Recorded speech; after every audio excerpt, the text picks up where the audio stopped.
बिस्मिल्लाहिर्रहमानिर्रहीम। अस्सलामु अलैकुम नाज़रीन इकराम। इमाम अली अलैहिस्सलाम की खिदमत में एक शख्स आकर कहने लगा, या अली, सोच क्या है? इंसान अपनी सोच पर काबू कैसे पाए? बस जैसे ही ये पूछा गया तो इमाम अली अलैहिस्सलाम ने फरमाया, ए बंदा खुदा, याद रखना, सोच बीज की मानद होता है। जिस तरह से एक बीज के अंदर दरख्त को पोशीदा रखा जाता है, इस तरह इंसान की सोच मंजिल, कामयाबी और किरदार को कायम करती है।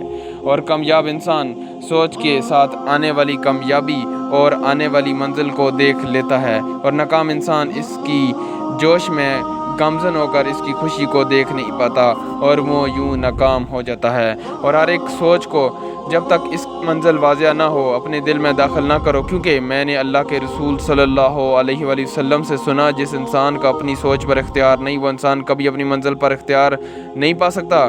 तो वो कहने लगा, या अली, मेरा अपनी सोच पर इख्तियार नहीं रहता और यूं काम और मंजिल से भटक जाता हूँ।